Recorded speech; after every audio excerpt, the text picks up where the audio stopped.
ketika wujud menjadi cermin. Di sebuah senja yang perlahan memudar, ketika warna langit berubah dari jingga menjadi keemasan yang redup, manusia seringkali merasakan getaran halus yang datang dari kedalaman batinnya.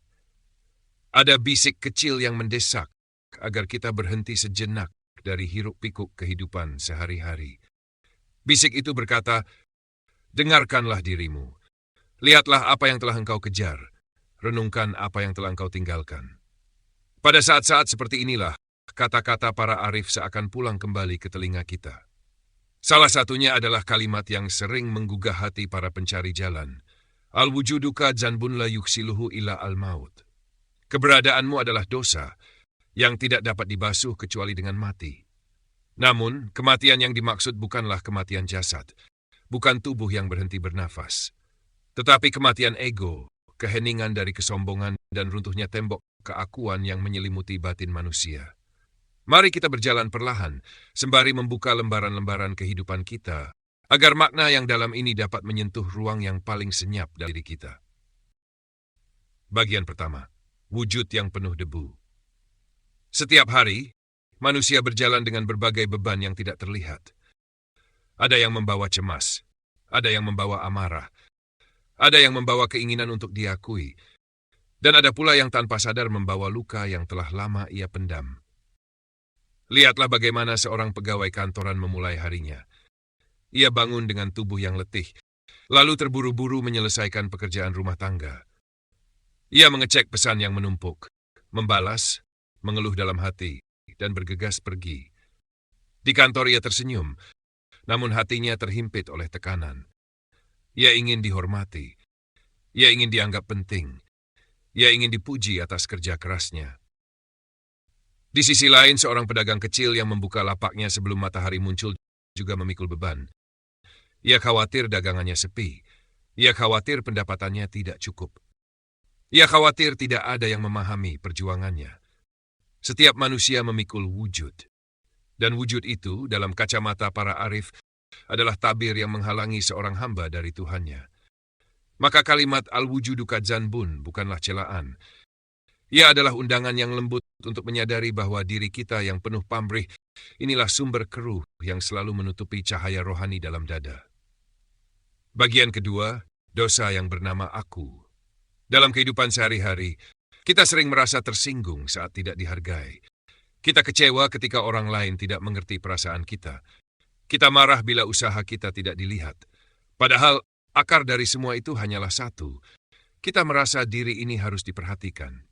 Disinilah para arif berkata, selama engkau mengagungkan dirimu, engkau sedang berjalan menjauh dari Tuhan. Ada seorang ibu rumah tangga yang merasa hidupnya tidak dihargai. Setiap hari ia memasak, mencuci, mengurus anak, dan merapikan rumah. Namun ia jarang mendengar ucapan terima kasih. Setiap malam ia menyimpan keluhan dalam hati. Tetapi tanpa ia sadari, keluhan itu muncul dari egonya yang merasa layak mendapat balasan. Ada seorang pemuda yang bekerja sebagai sopir ojek daring. Ia merasa dunia tidak adil. Ia menuntut penghargaan dari orang lain, padahal ia sendiri jarang menghargai dirinya. Ketika ia merasa diremehkan, marahnya meledak. Ia lupa bahwa di balik kehidupannya ada tangan Tuhan yang terus memelihara. Manusia mudah sekali merasa dirinya penting. Dan inilah dosa halus yang dimaksud oleh kalimat al-wujudu kadzanbun. Ia tidak terlihat, tetapi ia menguasai. Bagian ketiga, penyucian diri dan kematian ego. Para arif kemudian melanjutkan dengan kalimat, la yuksiluhu illa al-maut. Tidak ada yang dapat membasuhnya kecuali kematian. Namun kematian di sini bukanlah kematian tubuh. Yang dimaksud adalah kematian ego. Mati sebelum mati. Keheningan hati sebelum keheningan jasad. Bagaimana cara mematikan ego? Ia dimulai dari kesadaran kecil yang sering kita abaikan. Pertama, dengan mengakui bahwa segala tenaga, segala keberhasilan, segala kemampuan adalah titipan. Kita tidak memiliki apapun. Kita hanya memegangnya untuk sementara waktu. Kedua, dengan merendahkan diri dalam setiap langkah. Ketika seseorang memuji, jangan biarkan hatimu mengembang. Ketika seseorang merendahkan, jangan biarkan hatimu mengeras. Ketiga, dengan menghadirkan Tuhan dalam setiap gerak yang sederhana. Saat mencuci piring, hadirkan kesadaran bahwa tangan ini bekerja dengan izinnya. Saat menyapu rumah, hadirkan kesadaran bahwa tiap gerakan adalah bentuk ibadah. Saat menatap wajah anak, sadari bahwa cinta kita pun berasal darinya. Ini adalah latihan yang tampak sederhana, tetapi sesungguhnya sangat sulit. Sebab ego manusia selalu ingin berbicara, ingin dihitung, ingin dipuji, dan ingin dianggap lebih baik daripada orang lain. Bagian keempat, praktik keseharian. Menemukan cahaya di tengah rutinitas. Cobalah lihat kehidupan kita sehari-hari. Setiap orang sibuk mengejar sesuatu, seakan semua harus diraih dalam waktu yang singkat. Padahal, para arif mengajarkan bahwa kehidupan ini bukanlah perlombaan kecepatan. Ini adalah perjalanan kembali, perjalanan pulang kepada Tuhan. Seorang guru mengajar muridnya setiap hari. Ia melihat banyak sikap yang membuatnya jengkel. Namun pada akhirnya ia menyadari bahwa tugasnya tidak untuk mengubah murid, tetapi untuk mengubah dirinya menjadi pribadi yang lebih sabar. Seorang pekerja bangunan mengaduk semen di bawah terik matahari. Peluhnya menetes, tubuhnya lelah, namun ia tetap bekerja dengan ketenangan. Ia berkata dalam hati, "Hari ini aku bekerja bukan hanya demi rezeki, tetapi sebagai bukti bahwa aku seorang hamba." Seorang penjual sayur menyapa para pembelinya dengan senyum lembut. Tidak ada yang tahu bahwa ia membawa banyak masalah. Tetapi ia tetap berkata dalam benaknya, "Aku tidak akan membiarkan kesempitan hatiku mencuri cahaya Tuhan dalam diriku." Rutinitas manusia ternyata dapat menjadi jalan menuju penyucian batin. Karena penyucian itu bukan hanya dilakukan dalam zikir panjang atau malam sunyi. Ia juga lahir dari cara kita memperlakukan orang lain. Cara kita mengontrol emosi, cara kita menahan diri, cara kita memaafkan, cara kita menyadari betapa lemahnya diri ini tanpa Tuhan. Bagian kelima, ketika wujud hancur dan batin menjadi tenang.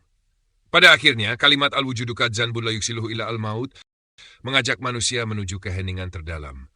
Bukan keheningan lisan, tetapi keheningan hati. Keheningan yang membuat manusia tidak lagi menuntut untuk dipahami. Keheningan yang membuat manusia tidak lagi terasa berat oleh kata-kata orang lain. Keheningan yang membuat manusia merasakan kedekatan yang tidak dapat digambarkan dengan kata-kata. Inilah pengalaman batin ketika ego mulai hancur. Ketika seseorang tidak lagi merasa dirinya memiliki kuasa apapun, ia mulai melihat bahwa seluruh geraknya adalah gerak Tuhan. Ia mulai menyadari bahwa segala sesuatu terjadi dalam bimbingan yang sempurna. Ia mulai menerima bahwa tujuan utama hidup bukanlah untuk dihormati, tetapi untuk menjadi hamba yang taat. Pada titik ini, manusia tidak kehilangan jati dirinya. Justru ia menemukan siapa dirinya. Ia bukan lagi pribadi yang tersesat dalam tuntutan dunia, tetapi pribadi yang pulang pada kesederhanaan dan ketulusan. Kembali menjadi hamba. Maka, pada akhir perjalanan batin ini, kita disadarkan bahwa makna terdalam kehidupan bukanlah tentang seberapa besar pencapaian kita, tetapi seberapa rendah hati kita dalam menjalani hidup. Al-wujuduka dzanbun la yuksiluhu illa al-maut bukanlah ancaman. Ia adalah cahaya yang menuntun. Ia adalah panggilan untuk kembali. Kembali pada kesadaran kehambaan. Kembali pada hati yang jujur. Kembali pada diri yang tidak mengagungkan apapun selain Tuhan. Ketika ego telah mati, manusia tidak menjadi kosong. Ia justru menjadi penuh. Penuh dengan cahaya, penuh dengan menerima, penuh dengan damai. Semoga narasi ini menjadi jendela kecil yang membawa kita melihat betapa indahnya perjalanan menuju keheningan hati. Semoga ia menjadi pelita yang membimbing langkah, agar dalam segala kesibukan hidup, kita tetap mampu pulang kepada Tuhan dengan hati yang bersih. Pada akhirnya, yang disebut aku dalam diri bukan untuk dimusnahkan, tetapi untuk dilembutkan. Manusia tetap memiliki aku, tetapi ia harus menghentikan keangkuhannya. Sedangkan Tuhan memiliki aku yang mutlak, yang tidak membutuhkan siapapun dan tidak bergantung pada apapun. Ketika manusia menundukkan akunya dan membiarkan dirinya bergerak dengan cahaya akunya Tuhan, maka yang tinggal hanyalah kehambaan yang jernih. Ia bekerja tetapi tidak sombong. Ia berbicara tetapi tidak membesarkan diri. Ia berjuang tetapi tidak menggenggam hasil. Dalam keadaan itulah, aku manusia tidak lagi menjadi dosa, sebab ia telah menyatu sebagai alat, sebagai hamba, sebagai pembawa amanah. Dan pada hari ketika seseorang menyadari aku ini bukan apa-apa, tetapi bersama Tuhan aku menemukan maknaku. Maka saat itu wujudnya menjadi cahaya, bukan lagi tabir.